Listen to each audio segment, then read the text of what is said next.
ආයුබෝවන් සාදරයෙන් පිළිගන්නවා ඔබ සැම රුචි ෆුඩ්ස් තුලින්. හැමදාම වගේ මම ඔයගලන්ට ගේන්නේ අලුත් දේවල්. අපේ දේවල්. අපේම දේවල් වලින් රසකාරක නොදා රසට ආහාර හදන හැටි කියලා දෙන්න. අද මම හිතුවා අන්නාසි. අන්නාසි වලින් නොයෙකුත් කරි ಜಾති ඔයගලන්ට YouTube නාලිකා තුලින් දැක ගන්න පුළුවන්. එක එක වර්ගයේ. මම හදන්නේ මටම ආවේනික වූ මගේම රෙසිපි එකක්. මගේම රෙසිපි එකකට හදපු අන්නාසි ව්‍යංජනයක් තමයි අද මම ඔයගලන්ගේ ඉදිරියට ගේන්නේ. අපි බලමු මොනවාද ඒවට අවශ්‍ය අමුද්‍රව්‍ය කොහොමද හදන්නේ කියලා. හරිම පහසු, හරිම ලේසි, ඊටාම කුඩා අමුද්‍රව්‍ය ප්‍රමාණයකින් රසවත් ව්‍යංජනයක් හදන හැටි කියලා දෙන්න. එන්න එහෙනම් මාත් එක්ක. මම අද ගත්තේ හොඳින් පැසුණු අන්නාසි ගෙඩියක්. මම එක දෙකට මැදින් හොඳට පලා ගත්තා. මේ තියෙන කොටසක්. ඒත් එක්කම මම තව කොටසක් අයින් කරගත්තා. මේක අලංකාරය සඳහා යොදා ගන්න තමයි. මේකේ මැද ටික මම වෙනම ආහාරයට ගන්න වෙනම අයින් කරගත්තා. අද මම ඔයගලන්ට පෙන්නන්නම්. මේ කොටසෙනුත් මම භාගයක් තමයි අද අරගන්නේ. මොකට මම ඔක්කොම භාවිතා කරන්නේ නැහැ. මට ඉතුරු ටික තව දවසකට, ඒ කියන්නේ දවස් දෙකක් විතර අන්නාසි ගෙඩිය තියාගෙන ආහාරයට ගන්න පුළුවන් ආහාර සකස ගන්න විදිය මම දන්නේ හින්දා මම ඒක තියා ගන්නවා. හරි. අද පළමුවෙන්ම මම මේකෙන් පොඩි කොටසක් තමයි ගන්නෙ. ඔයගලන්ට ශීතකරණයේ තියෙනවා නම් මේ වගේ ඔයගලන්ට අවශ්‍ය නම් මේ බෑයම ගන්න පුළුවන්. නැත්නම් මේක හොඳ ලන්ච් ෂීට් එකකින් වහලා ශීතකරණයේ දවස් 2-3ක් වුණත් තියා ගන්න පුළුවන් නරක නොවි. එතකොට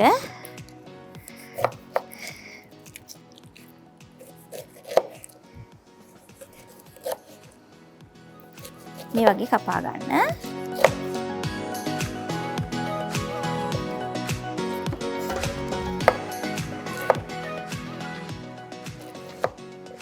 මම මැද කොටස ගන්නෙත් නැහැ. ටිකක් අයින් කරනවා. ඊට පස්සේ මේ විදිහට කපා ගන්න. ඔයගලන්ට කැමති හැඩයකට කපා ගන්න පුළුවන්.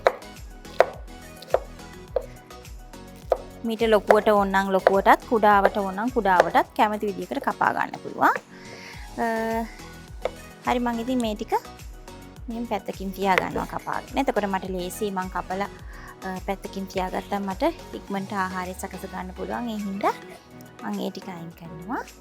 එතකොට බෙල් පෙපර් එකනොත් කහ පාට බෙල් පෙපර් එක ගත්තේ මම. ඒකනොත්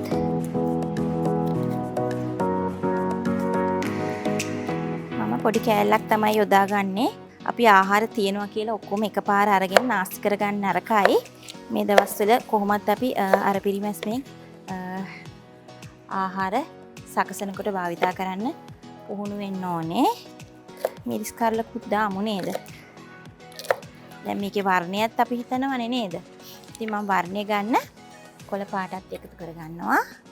තක්කාලි ගෙඩියක්. මේ නිතරම අපේ ගෙදර තියෙන දේවල් තමයි මේ තක්කාලි. අන්නාසි ගෙඩිත් මහා ලොකු මුදලක් යන්නෙත් නැහැ. හරි, තක්කාලි ටික මම වෙනම තියා ගන්නවා මෙතනින්ම. ලුණු ගෙඩියක්ම අවශ්‍ය වෙන්නේත් නැහැ.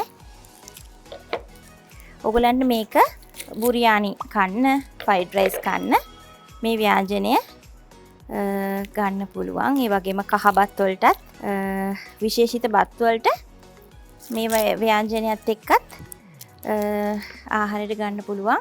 මේක ව්‍යංජනය හදලා දවස් 2ක් වගේ ශීතකරණයේ තියා ගන්නත් පුළුවන්. හරි. ලුණු ටික.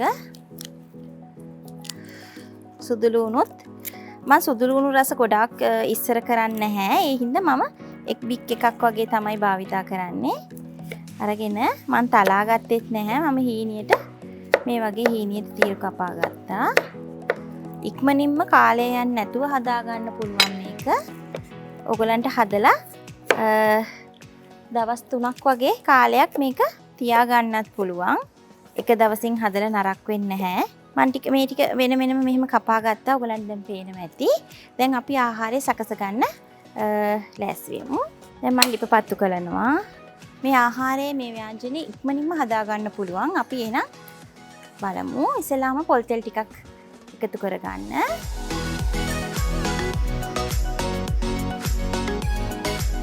මම ඒත් එක්කම බටර් ටිකකුත් දා ගන්නවා. හරි පළමුවෙන්ම මම ඉඟුරු ටික දානවා. ඉඟුරු සුදු ලුණු. හීනීට කපාගත්ත ඉඟුරු සුදු ලුණු. ඉඟුරු සුදු ලුණු තලන්න වටා කෑලි කපලා දානකොට කටට හැපෙනකොට රසයි. මම ඊළඟට ලුණු ගෙඩිය ලොකු ලුණු ගෙඩිය කපාගෙන ඔයගලන්ට රතු ලුණු වගේ තියෙනවා නම් පොඩි ගෙඩි වගේ තියෙනවා නම් ගෙඩි පිටින් සුද්ධ කරලා දාගන්න. ඒකත් ලස්සනයි.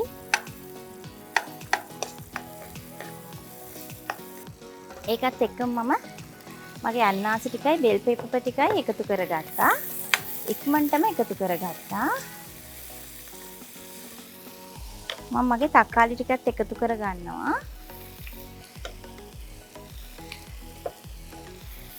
හරි. මම මේක මෙහෙම තියනකොට ගින්දර වැඩි වුණාට කමක් නැහැ. ඉක්මනින්ම මම මේ ආහාරය හදන්නයි යන්නේ.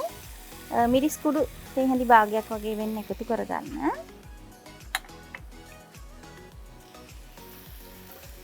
ලුණු කුඩු ටිකක් එකතු කරගන්න ඔයගලන්ගේ රස අනුව.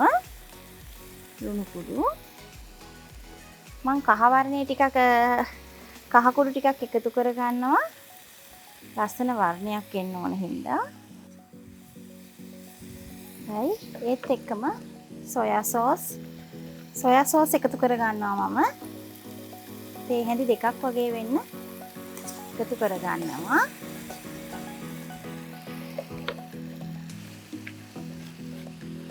සෝයා සෝස් එකතු කරාට පස්සේ සීනි ටිකක් එකතු කරගන්න යහමි. ඒත් එක්කම මම එකතු කරගන්නවා පොල් පැණි ටිකක් එකතු කරගන්න. හරි ටක් ගාලා කලවම් කරන්න.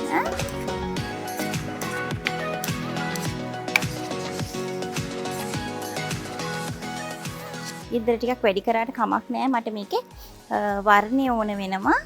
ඒත් එක්කම මම විනාකිනි පොඩ්ඩක් එකතු කරනවා. තේ හැන්දක් වගේ සුළු ප්‍රමාණයක් එකතු කරන්න.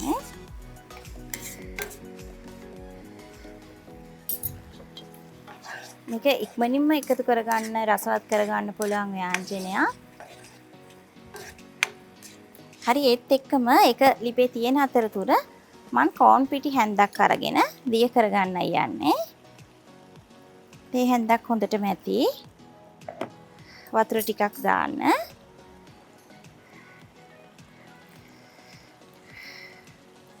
අර කෝප භාගයක් වගේ වෙන්න දාලා ලුණු චූට්ටක් එකතු කරගන්න.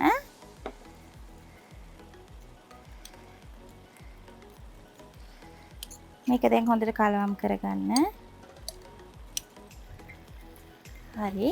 දැන් මේ මිශ්‍රණය හිඳීගෙන එන්නේ. මම මේ දී කරගත්ත කෝන් ද්‍රාවණය එකතු කරගත්තා.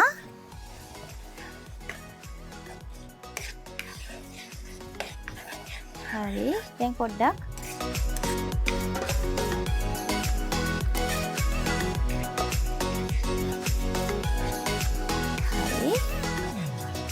හරි උකු වේගෙන එනකොටම බාගන්න.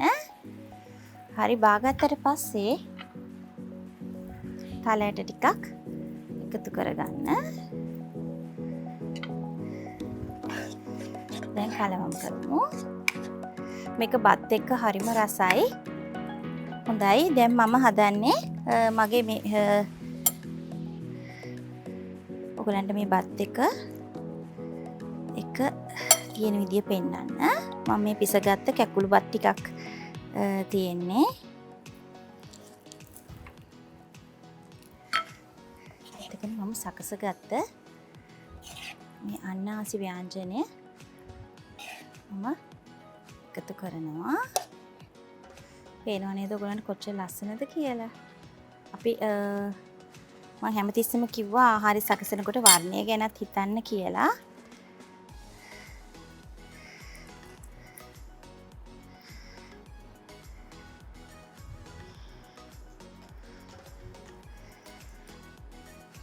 බලන්නකො ලස්සන ඒ වගේම හරිම රසවත් අන්නාසි ව්‍යංජන මං හදලා නිම කළා.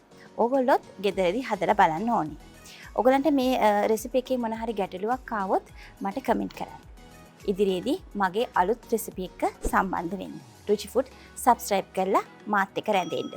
ඉදිරියේදී අලුත් රෙසිපි තුලින් මම ඔයගොල්ලන්ගේ හමුවට එන්න බලාපොරොත්තු වෙමින් ඉන්නවා. එහෙනම් මං ගිහින් එන්නම්. ආයිබෝවන්.